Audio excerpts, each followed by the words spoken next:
What is up everyone, and welcome to some more F1 My Team Career Mode. Last time we were at the French Grand Prix and we managed to put on a very solid defense to hold on to the win from pole position. We are going to be getting into the Hungarian Grand Prix, but first we are renegotiating with Alex Albon. I told you I would be doing this, and we are in fact going to be re-signing him for the rest of the season. However, one thing that I failed to notice at the beginning of the video, which you won't find out until we get into the race, but I'll tell you about it right now. There have been a few changes to the driver lineup of the teams. There's no new drivers on the grid, and no one's left or anything like that. But there has been a little bit of a reshuffle, and there's been a reshuffle at some teams that you might not expect there to have been a reshuffle at as well. So I'll start with one which doesn't really give too much away, and that is that Felipe Drugovich has gone from AlphaTauri to Alfa Romeo. He's replaced Christian Lundgaard, who has gone to Aston Martin. And you may believe, oh, well, that means that Nicholas Latifi's probably out at Aston Martin after a poor run of form from him. No, it's actually Lance Stroll who has gone to AlphaTauri. I'm not really sure how or why that's happened. They're a worse car than Aston Martin as well, and Stroll has, been like a top 10 contender in pretty much every race so far this season in that Aston Martin. So I don't really know why he's decided to make this move mid-season, but maybe he felt like he wanted to do something different. I don't really know, but either way, yeah. So Stroll is now AlphaTauri, Lundgaard has taken his place at Aston Martin, and Drugovich has taken his place at Alfa Romeo. And yeah, a bit of a mid-season shuffle for you. Yeah, we've kept the same lineup. Only a few teams on the grid at this point have the exact same lineup that they had at the start of the career mode now, and that is I believe literally just Ferrari and McLaren, if I remember correctly. Norris and Ricciardo and Leclerc and Sainz staying at those teams for effectively the entire time that I have been in Formula 1, and that has stayed the same over the course of this mid-season contract negotiation as well. But yeah, so here we go. You can see now Lance Stroll there in P6 in the AlphaTauri, and if I scroll down a little bit, which I don't think I will for practice probably, you will see Lundgaard and Drugovich in their different teams as well. Anyway, we didn't actually have terrible pace around here. It wasn't great by any stretch of the imagination, but I was, ahead of some cars that I would have expected might have been ahead of me, like Sainz, for example. We were ahead of him on the soft compound tyres. So yeah, the pace was a little bit encouraging, and maybe we can do something good here. I think we had a solid performance here last season, at least until our car broke down. We were running sort of around the podium sort of places, if I remember correctly. So yeah, we do have the potential to do well around here, but we are on a much higher difficulty. I actually last race I said I was going to up the difficulty to 87, no, to 88. We were on 87, but I forgot for this race, so I will make a note and make sure I do that for the following race in Belgium. That will be after the summer break. And yeah, there's only 11 races, including this one, left to go in this My Team Career Mode before we start on F1 23. I can't quite believe it, but that is how things will be going. And just to make you guys aware, there might be a little bit of a longer break than you're expecting between the last F1 22 video and the first F1 23 video, and that is because I will not be in the country when at least the early release edition of the game drops. So the first video probably won't be till release day, if I had to guess. But anyway, enough about F1 23. We're now in qualifying 1. And we did a 1:15.4 to start things off. Not the best time I could have possibly done around here, but yeah, I think we're going to luckily get a little bit of improvement in, which is a welcome sight given that we're currently sat in P17. So we need to improve by a little bit or we're going to get knocked out. But we do improve, and in the end we do get through the session in P9. So fairly comfortable, but not quite the level of pace I would be hoping to show at this circuit. No Alex Albon in the top 14, so we'll see whether he made it through or not. But I don't know, it's not looking particularly optimistic at the moment. Let's see. He came P15, so he was through in the end.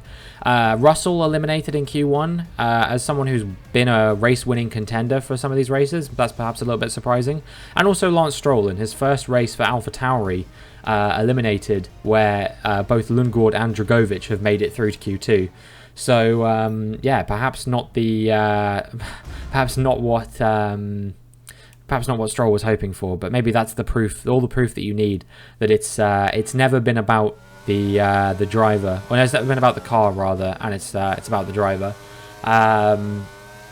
So yeah, we now are in Q2, and we're going to see if we can make it through to Q3. But a 1:15.8 on a used set of soft tyres will by no means be enough. We're going to have to improve from this time by quite a significant margin, I think, if we want to make it through to the following session. Fortunately, as we come around the final corner, you can see we're up by about 8 tenths and we're improving a little bit more. It's going to be about 8.5 tenths as we cross the line. I think it's a 1:14.9 again, and then that is good enough to get us through in P10. Okay, I wasn't sure whether that one was going to be good enough or not, but it just about was. So yeah, we are through. Albon is through, both Red Bulls, both Ferraris, neither Mercedes through on this occasion.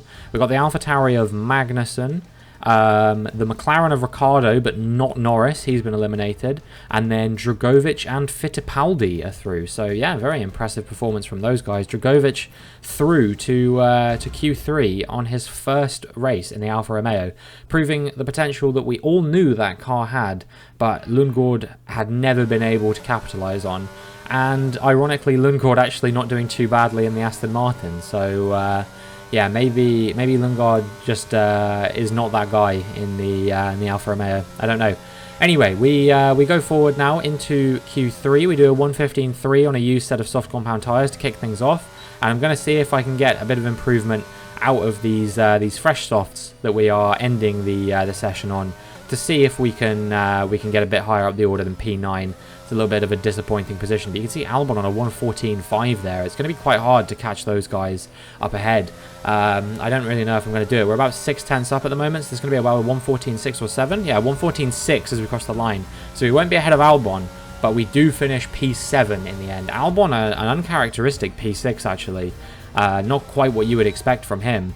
And yeah, we just a long way off the front runners, 4 tenths off of Max Verstappen. Meanwhile, Magnussen in P2, and Gasly making it a all Red Bull adjacent top 3, with Magnussen in the middle of the 2 Red Bulls. So that's an incredible performance from the AlphaTauri there. Then Ricciardo and Sainz, followed by myself. Just behind Albon actually, and then I think it's Leclerc, Dragovic, and Fittipaldi making up the rest of the top 10. Yeah, a bit of a strange qualifying there, but certainly a decent one. You know, as far as Hungary goes, I'll take P7. It will be difficult to cut our way through the field because I think the race is going to start wet, but is due to dry out partway through the race. So all I can hope is that things dry out rather quickly and that we can find some form on the dry tyres. You know, this has never been one of my strongest circuits, but I'm hoping that we can find a good run of form at the right time to hopefully maybe get a top 5 finish or something like that. That would be ideal, but we'll see what we can do when we get into the Hungarian Grand Prix.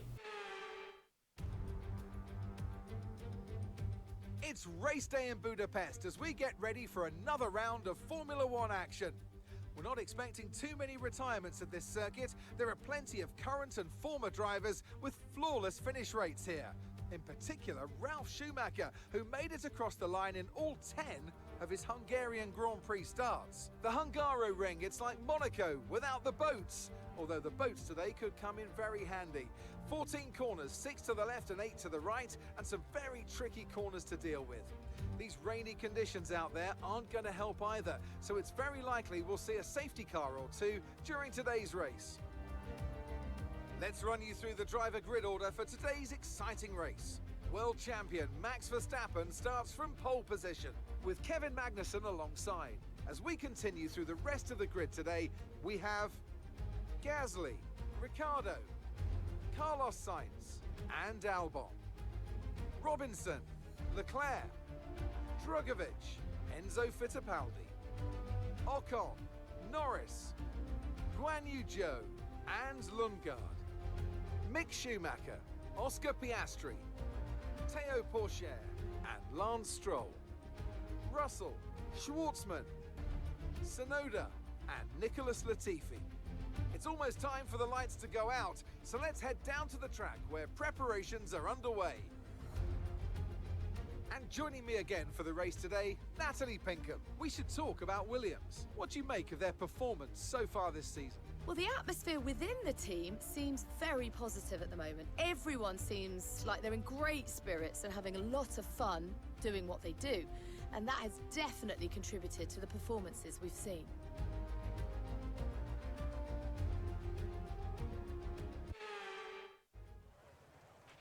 After the points finished last race, let's aim to keep that momentum going. I think we have a good shot of scoring points here. It's really just about how many points we can score. I'm never good at getting starts in the wet, you guys know this, and it's a long run down to turn 1, so I reckon we'll probably lose at least one position to Charles Leclerc at the very least. We won't get ahead of Albon, and I would be very surprised if we are leading the championship out of the end of this race. Just to give you guys a little bit of a prediction on what would happen here. Yeah, I think we'll lose out to Leclerc, and then I reckon that Albon will outscore us in the race. You know, this is not one of my strongest tracks, but we have a couple good tracks coming up for us soon. So yeah, I'm hoping that I can just at least minimise the damage that Charles Leclerc, that Albon is going to do to my chances in the championship. And try and limit the distance between the two of us in the championship before the end of this Grand Prix. So yeah, here we go. We're getting ready to try and get a good start as the lights come on. And the lights go out, and our initial getaway was good, but unsurprisingly, we get caught up very, very quickly, and Albon pulls away. Leclerc breezes past. Not only Leclerc, but also Fittipaldi is gone, and now Norris is challenging up the inside of me as well. So yeah, we had two people get us off the start here. We're going to try and challenge Fittipaldi back around the outside of turn 1 if we can, but we don't have the traction. And here comes Lando Norris to try and boot us out of that 9th place position as well. But we're going to try and fight this for all we're worth. I'm not sure who's going to come out on top here. We actually bang wheels there. Norris and I making contact in consecutive races. But yeah, it's going to be me that holds on to this position for the time being. I had the inside for turn 4, and that meant that I was able to hold on to P9 for the time being. But still, 2 positions lost off the start is not what you would want to see. And we're going to see if we can try and get at least back ahead of Fittipaldi here. You know, that guy is in a slower car to me. So I feel like it should be possible for me to catch up with him, especially if he keeps oversteering as much as he has been recently. Yeah, we'll see if we can close him down. But with no DRS and him having superior traction out of basically every single corner, it is not going to be easy to try and get ahead of him. This is a circuit where I just I don't know, I've always struggled around here. I run quite low tyre pressures because it's very easy to overheat the tyres around this circuit. I'm sure if you've played this game on default setups around this track, you will know that that it is not easy to keep the tyres cool. You really have to be really gentle with the tyres. So yeah, my setup is very low tyre pressure around here, and that means that the grip is basically non-existent. And I'm super slow around every corner, pretty much no traction whatsoever. I probably could have upped it a tiny bit, but I didn't want to run any risks, and that is potentially going to be our downfall here, as Lando Norris is going to be putting a little bit of pressure on us here up the around the outside again at turn 4. Who's going to come out on top? It's going to be me once again, and yeah, Norris is really going to be a threat to me throughout most of this race, if I had to guess. But yeah, we will see if we can do anything to hold him, keep him at bay. As we move now onto the start of lap 6, and we've managed to hold on to this position for the time being. You know, the one thing that is working in my favour is the fact that there's no DRS, and I'm pretty fast in the straights. You know, that's like the one place where I'm comfortably keeping Norris at bay is through these straightaways. He is still attacking me at turn 4 pretty much every lap. But yeah, we're doing well enough to hold on to the position for the time being. We're not really doing anything to keep in touch with Enzo Fittipaldi, though. This guy seems to have my number. He's falling away from Charles Leclerc, so the whole time that I'm not getting ahead of Fittipaldi is time that the front runners are getting away from me and minimizing my chances of getting any kind of decent points finish in this race. You know, I want to be top 5 at least, and I don't even think I'm going to be getting any higher than where I am at the moment. I'd be surprised if Norris didn't make an overtake on me at some point. But we move now into lap 9, and you can see that the track is visibly starting to dry out a little bit. You know, the rain has eased up, and I think we're not too far away from some dry conditions. I don't think it's going to be this lap, but maybe in the next couple of laps or so, we might see the opportunity. I actually asked there briefly, and they say we're on the crossover point. So I think we're very close. You know, if I were to pit for dries at this point, apparently dries would be just as fast as intermediates. But I don't think that's the case. I think I'm going to try and stick it out 1 or 2 more laps on the dries. And as I come around the final corner of this lap, I actually had checked before. I'd asked what the situation was, and they told me that dries were faster. So yeah, I've decided to come in and put a set of medium compound tyres on. We're going to try and go on the mediums to the end. It is 25 laps. However, I think that the mediums will be just about capable of doing that kind of distance. You know, we've burned away a lot of the fuel already. So yeah, there is a realistic chance that we can make it to the end on mediums. I think a few people are coming in for soft compound tyres, so we've got to be cognizant of those guys as well and make sure that they don't get ahead of us. But generally speaking, I think that we will be on the better strategy if we're on a set of medium tyres, because that means that we won't be stopping again. At least I don't think we will. We'll find out for certain whether they think that I'm going to be stopping again in just a second. But before that, I had to get rid of that menu that I accidentally brought up. But yeah, it doesn't say that I'm stopping again, so I'm pretty optimistic about our chances. We're on very cold tyres in the wet, so it was quite hard to warm them up. But we managed to get that done. But actually, as you can see, I am now behind Norris and Dragovic. So actually, that early pit stop did not work out, and these guys have overcut me. However, Dragovic was slipping and sliding through a lot of these corners, still trying to heat his tyres up. And I decided to go for a bit of an opportunistic move there. I love to make reference to that Formula 3 move that I watched last year whenever I race at this circuit. Leclerc went for a move on Crawford, which did not work out. And yeah, I always think of that whenever I go for an overtake there. But it is actually a pretty good overtaking spot. Seamless transition there as we make it into lap 16. And now I'm trying to get ahead of Fittipaldi, but I just can't do it. And this whole time, Piastri on the soft compound tyres is closing down on me. Obviously, I won't be pitting again, whereas Piastri I'm pretty confident will be. But still, you know, I think that Fittipaldi could do a lot to try and back me into Piastri to maybe try and create a gap between himself and myself to try and finish ahead of me. We're down in P10 at the moment. So this race has really not gone the way I wanted it to, but yeah, I can't seem to put enough pressure on him to try and get past him. And as we move now onto lap 19, you can see I've actually started to fall outside of his DRS range. I think we're just about going to get it on this lap, but it's not going to be by much. Actually, no, I don't think we will. But yeah, Piastri has now come into the pits off of his soft compound tyres that he put on only like 9 laps ago or so, and I guess he's going on the mediums to the end. So yeah, he decided to do into soft medium, and we've just decided to do into medium, which I think was probably going to prove to be the superior strategy. I'd be surprised if Piastri is pressuring us towards the end of the race. And now, as we move on to lap 23, you can see I did not get DRS to Fittipaldi on this occasion either.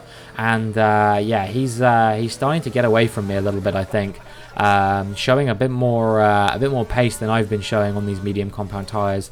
The rest of the cars are absolutely nowhere to be seen. You know, Dragovic and Lundgaard are over 3 seconds behind. Norris is 9 seconds up the road from me. I really think that my fight is going to be with only Fittipaldi, except he's now come into the pits. So yeah, maybe not. Maybe I'm just going to be in a complete no man's land for the rest of this race. Dragovic coming in as well. Lundgaard won't be, I think. Yeah, so Lundgaard's staying out, and he's going to be taking P10. and potentially scoring a point on his debut for Aston Martin. This is Pierre Gasly from P2 in the race, actually. It was a Red Bull 1-2 up until this point, pretty much the entire race. Gasly got ahead of Magnussen and didn't look back. But yeah, I think that re-promotes Magnussen into P2, but I'm not sure. It might be someone else in that position at this point. We'll have to wait and see who it turns out to be. I think that was Albon actually in P2 you saw there, and then there was a McLaren in P3. So Magnussen clearly fallen off a little bit. But yeah, I'm in a bit of a no man's land. That P9 position is a fight between Lundgaard and the man that he replaced, Stroll, who's now AlphaTauri. And yeah, they just told me about an issue with Sainz. So I'm not sure what that means for us, whether we'll be able to catch Sainz or not. But yeah, Norris has got ahead of him. And it seems like I am closing down Sainz by quite a significant margin. You know, we've already made up like 2 seconds on him since they said that. And we haven't even done a full lap. You know, we over the course of that whole lap, over the course of lap 28, someone DNF'd there. We'll find out who that was in a second. I made up about 3 seconds on Sainz in that lap, and I know that he probably got held up a little bit by Norris when Norris was overtaking him, but still, there is a chance that we might be able to catch Sainz before the end of this race. We'll find out who that DNF was now, and it was the Williams of Oscar Piastri. You know, being on a poor strategy, things have gone from bad to worse for him now, and he won't even take the checkered flag. Some kind of engine issue again, I think. And yeah, that is the end of his race in the Williams with only 7 laps to go. A bit disappointing. He'll be overtaken there by his teammate Enzo Fittipaldi. Both of them comfortably out of the points due to the strategy that they were on, but maybe they just didn't think the tyres would go to the end. Okay, so now we have made it onto lap 31, and this whole time I have been closing down Carlos Sainz, who had an issue with his engine. That meant that over the course of 3 laps, I gained about 6 seconds on him, an average of 2 seconds per lap. However, as soon as we look like we might be close enough to start, like, you know, getting ahead of him on this lap or the lap before, the gap immediately opens up again. And yeah, he suddenly seems to have solved whatever problem he had. And my chances of getting P7 in this race, I think have probably faded away, unfortunately. And yeah, that is a little bit disappointing because I thought we might be able to achieve it, but I think we're going to have to settle for 8th place in this race, unfortunately. We've made it now onto the final lap of the race, and you can see that the gap hasn't really changed between myself and Sainz. I think we're just going to be bringing this home. Stroll is 6 seconds down the road from me, and I don't think even if Sainz did get his weird issue again that I would be able to quite make up enough time on him to overtake him before the end of the Grand Prix now. So yeah, this is going to be our final position. Albon was running in 2nd, we saw earlier. I don't think he got ahead of Verstappen before the end. I would be surprised if he did. But yeah, that means he's going to extend another 14 points over me in the championship. I'm on for 4, he's on for 18. I don't know who has fastest lap at the moment. I don't think it's either one of us. But yeah, that means he is going to build his gap right back out in the championship. The damage limitation I was hoping to do here hasn't really worked particularly well. I've got to get a strong result in the next couple of races if I want to beat him. And given that we will be upping the difficulty again, I really think that I am going to struggle like mad to win this championship. I am just not got the pace on Albon this season at all. It really seems like he's brought something more once again in this season to be a championship contender, and all we can hope is that he's going to fall off later in the season. But as we round the final corner, the only thing that we are going to get from this race is 4 points as we take P8 at the flag, and that is not what I wanted from this Grand Prix whatsoever. But yeah, that's just that's how it goes. You know, not every weekend can be bangers. We're coming into this one off of 2 race wins in a row, so maybe it was time for us to have a poor race again. Who knows? There'll be smiles at the factory after that one. A great race and a real team performance to take victory here in Hungary.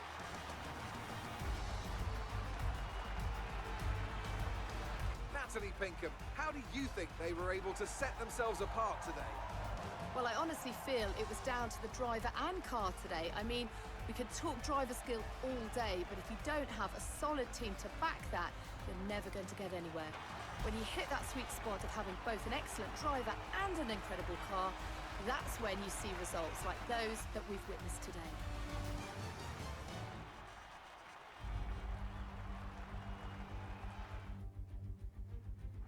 Here come today's winners. The team at Red Bull have done a phenomenal job recently, and it's clear to see that they've put in the work, and they should be so proud of the victory they secured here. Well, congratulations to Max Verstappen, who, yeah, he will have made a bit of a points jump back on me in the championship as well. He will have closed that 50-point gap between me and him by, what, 21 points? 22 if he got fastest lap. And then Albon and Ricciardo make up the remainder of the podium. So all Red Bull or ex-Red Bull drivers on the podium on this occasion. And, yeah, a win for Max Verstappen. Positive result for Alexander Albon, who moves further out in front at the top of the standings. So let's review the updated driver standings. Let's focus on the driver of the day. Natalie Pinkham, come on, who do you pick? Lance Stroll certainly put in an impressive performance today. No doubt his team and fans are extremely proud. Let's move on to the constructors. The current leaders continue to extend their lead at the top. Well, what an end to another fantastic weekend of racing. Thanks to everyone who joined us, and we'll see you for the next one. The next one, indeed, and the next one will be Belgium. The gap at the top of the table is 17 points between myself and Albon, and we are over 130 points ahead in the constructors standings. Once again, it's a bit of a tight fight between Ferrari, Red Bull and McLaren, a little bit behind those guys, but yeah, with the pace they've been showing in this like most recent part of the season, I think they could be right up there by the end of the season.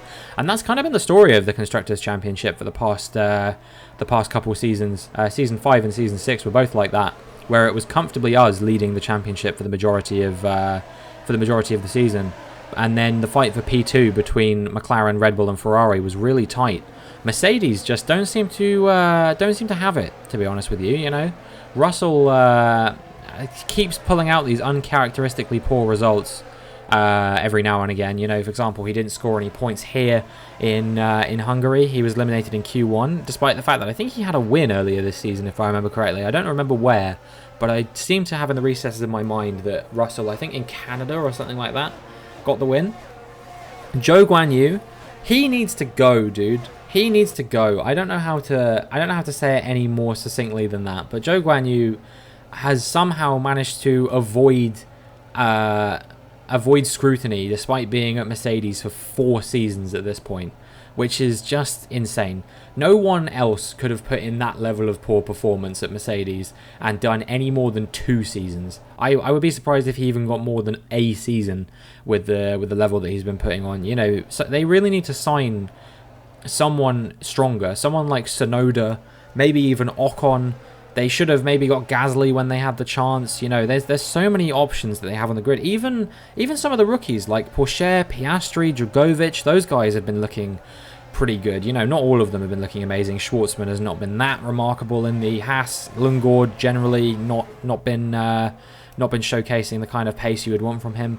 But yeah, there's some rookies on the grid that I think they should have taken a gamble on. But maybe in the next reality, the next career mode, you know, maybe we'll see something like that. But there will be no more driver changes for the rest of the career mode. The only thing that we will see now is who is going to retire at the end of the season along with me, because this will be my final season in Formula 1 in this canon.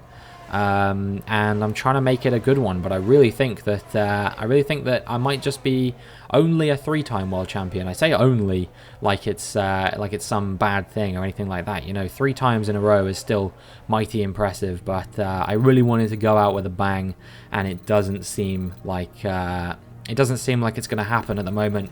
I really just think Albon has the run on me.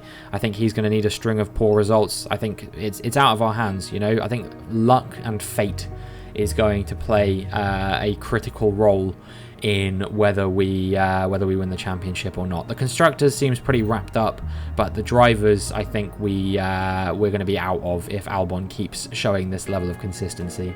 But that is going to be it for this video. If you enjoyed, please make sure you like and subscribe, and hopefully I will see you in the next one.